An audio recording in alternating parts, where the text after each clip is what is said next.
पुण्यातील विद्यार्थी आणि शिक्षकांनी शालेय शिक्षण मंत्री दादा भुसे यांची भेट घेत आपल्या विविध समस्या आणि मागण्या त्यांच्यासमोर मांडल्या। या भेटीत नेमकी कोणती चर्चा झाली आणि दादा भुसे यांनी यावर काय प्रतिक्रिया दिली, पहा हा महत्त्वपूर्ण व्हिडिओ।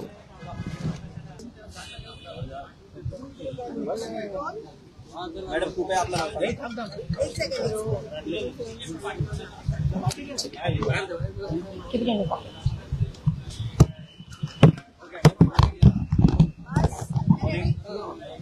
मॅडम कृपया आपलं नाव सांगा। माझं नाव श्वेता गरबडे। आम्ही महात्मा गांधी स्कूल पुणे इथून आलो आहोत। आज आम्ही दादा भुसे सरांची भेट घेतली आहे। माझे विद्यार्थी माझ्यासोबत आहेत, 30 विद्यार्थी आमचे स्कूलचे टीचर्स आहेत। मी या स्कूलची प्रिन्सिपल आहे। आज आमच्या भेटीचं कारण हे की आमच्या शाळेला 13 वर्षांपासून परमिशन नाही आहे। परमिशन नसल्याचं कारण एवढंच की आमच्या शाळेची जी जागा आहे ती 4000 स्क्वेअर फीट आहे। गव्हर्नमेंटच्या नॉर्म्सच्या अकॉर्डिंग 5000 स्क्वेअर फीट पाहिजे। महाराष्ट्रामध्ये अशा विविध शाळा चालतात ज्या 1000 स्क्वेअर फीट 2000 स्क्वेअर फीट मध्ये पण रन होतात। सो आमची अशी इच्छा आहे की आम्हाला स्पेशल केस म्हणून कन्सिडर करावं। तर का स्पेशल केस याच्यामुळे कन्सिडर करावं कारण की आमच्या शाळेमध्ये शिकणारा प्रत्येक विद्यार्थी हा मोफत इंग्लिश मीडियम एज्युकेशन घेत आहे। काहींचे पेरेंट्स नाही आहेत, ऑर्फन मुलं आहेत, काही सेक्स वर्कर्सचे मुलं आहेत, काही येरवडा जेलमधील प्रिझनर्सचे मुलं आहेत, काहींना फक्त सिंगल मदर आहे, सिंगल फादर आहे। तर अशी मुलं आपल्या शाळेमध्ये शिकतात।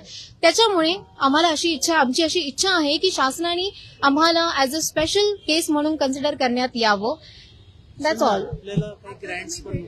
आणि आम्हाला शासनाचे कुठलेच ग्रांट्स नको आहेत, आम्हाला फक्त परमिशन हवी आहे शाळा रन करण्यासाठी। आम्ही पालकांकडनं कुठल्याही प्रकारची फीस घेत नाही। आणि अजून एक गोष्ट मी विशेष इकडे नोंदवू इच्छिते कारण की आम्हाला शासनाकडनं 10 वर्षापासून खूप सपोर्ट मिळाला आहे, म्हणून आज आजपर्यंत आम्ही इथपर्यंत आलो आहे। दादा भुसे सरांनी 4 वर्षापासून आम्हाला खूप सपोर्ट केला आहे। त्यांनी आमच्यावर कारवाई होऊ दिली नाही आमच्या शाळेवर। आमची आजची भेट एवढीच होती की आमचे 10वीचे विद्यार्थी आता आमची बॅच बाहेर पडणार आहे, त्यांचं एनरोलमेंट कुठे करण्यात यावं, कुठल्या शाळेत करण्यात यावं, कारण की आम्हाला दुसऱ्या कुठल्या शाळेला अप्रोच करावं लागणार आहे, तिथे पैसा भरून त्यांना पुढे न्यावं लागणार आहे। त्याच्यापेक्षा जर शासनाने आम्हाला कॉपरेट केलं आणि कुठल्या शाळेमध्ये त्यांचे एनरोलमेंट करून टाकले 10वीचे तर आमच्यासाठी खूप चांगली गोष्ट होऊन जाईल। आणि आम्हाला आणखीन एक विनंती आहे की शासनाने किंवा इतर लोकांनी शाळेला भेट द्यावी आणि बघावं शाळेची कशी व्यवस्थापन आहे, विद्यार्थी कसे शिकतात, सगळं म्हणजे एक कॉन्व्हेंट शाळा जशी असते तशा त्या पद्धतीचं सेटअप आहे, त्या प्रकारचं एक एज्युकेशनल मॉडेल आहे। तुम्ही येऊन बघू शकता। आणि सगळ्यात महत्वाचं म्हणजे शाळा एक अनाथ आहे, जे आमचे विनायक देवकर सर आहेत ते स्वतः अडॉप्टेड आहेत। त्यांना एक काहीतरी करायचं होतं समाजासाठी, म्हणून त्यांनी हे 2014 साली शाळा सुरू केली, ज्याचं उद्घाटन प्रकाश आमटे, विकास आमटे सरांच्या हस्ते झालं होतं। तर त्यांचे एकच जिद्द किंवा त्यांची एकच आहे की आपल्याला काहीतरी करायचं आहे या गरीब मुलांसाठी, म्हणून त्यांनी त्या कल्पनेने शाळा सुरू केली। तर सुरुवातीला जे नॉर्म्स होते ते वेगळे होते, आता नॉर्म्स बदलले। आता जे 5000 स्क्वेअर फीट जागा लागते, ऑलरेडी आमच्याकडे 4300 आहे। आणि आता नवीन आम्ही जागा रिसेंटली विकत घेतली आहे, आमच्या शाळेच्या शेजारीच आहे, एक अर्धा किलोमीटरवर आहे। ती जागा 3000 स्क्वेअर फीट आहे। तर 4 आणि 3 असे मिळून 7000 स्क्वेअर फीट जागा होतीये।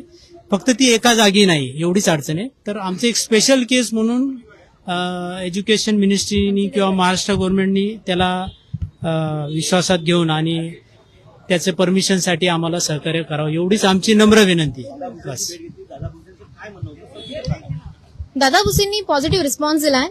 ते बोललेत की आम्ही सचिवांशी बोलू आणि लवकरात लवकर याच्यावर कारवाई करू। आणि आम्ही खूप खुश आहोत की आज आमच्या मुलांना पण त्यांनी आतमध्ये येण्याची संधी दिली, आम्हाला वाटलं नव्हतं, कारण की सगळे police persons they are saying की it is wrong to get the students over here. But Dada भुसेंचा खूपच चांगला रिस्पॉन्स होता। सरांनी आम्हाला खूप सहकार्य केलं आणि मी फक्त पॉझिटिव्हच होप्स ठेवते त्यांच्याकडनं। आमची सगळे मुलं पण खूप खुश आहेत, मुलांनी पण इंटरॅक्ट केलंय। आणि काय होतं ना की आम्ही प्रत्येक वेळेला सांगतो इकडे येऊन की आमच्या शाळेत शिकणारी मुलं अशा अशा क्रायटेरियामधले आहेत, पण ऍक्च्युअलमध्ये ज्या मुलांच्या तोंडून त्यांनी ऐकलं तेव्हा त्यांना पण असं कळालं की जेन्युअनली काम कुठे ना कुठेतरी होत आहे। माझी फक्त एवढीच इच्छा आहे की आज लाखो घेऊन शाळा चाललेल्या आहेत महाराष्ट्रभरामध्ये, आमची अशी एकमेव शाळा आहे पूर्ण महाराष्ट्रामध्ये, तुम्ही सर्वे करा की जिथे कुठल्याही प्रकारची फीस घेतली जात नाही। तुम्ही येऊन पेरेंट्सचे म्हणजे स्टुडंटचे ऍक्च्युअली व्हिजिट करू शकता, त्यांचे घर तुम्ही जाऊन बघू शकता। 10x10च्या खोलीमध्ये 6 ते 7 लोक राहतात, मुलांची तुम्ही इंटरव्ह्यूज घ्या, पण आमच्याकडे कुठल्याही प्रकारचं व्हिजिट नाही हुई सर हमारे पास आज तक किसी की। तर आमची तेवढीच इच्छा आहे की सरांनी पण यावं, जेवढे पण ऑफिशियल्स पर्सन आहेत त्यांनी सगळ्यांनी येऊन आमच्या शाळेला भेट द्यावी। एकच नमूद करू शकतो, सुरुवातीला आला तेव्हा परमिशन तुम्ही घेऊन आला नव्हता, त्यामुळे पोलीस कुठेतरी तुम्हाला बाहेर काढण्याचा प्रयत्न करत होता। येस। आज ही भेट नेमकी कशी शक्य झाली? मी याचं पूर्ण श्रेय माझ्या सगळ्या स्टुडंट्सला देईल. ओके, कारण की याच्या अगोदर मी 5 वर्षांपासून मी स्वतः पण येते आहे. तर तेव्हा एवढं कॉपरेशन होतं, पण आमच्या मुलांमुळे आज त्यांनी आम्हाला मध्ये बोलवलं आणि खूप चांगला रिस्पॉन्स दिला, त्यामुळे आम्ही खूप खुश आहोत.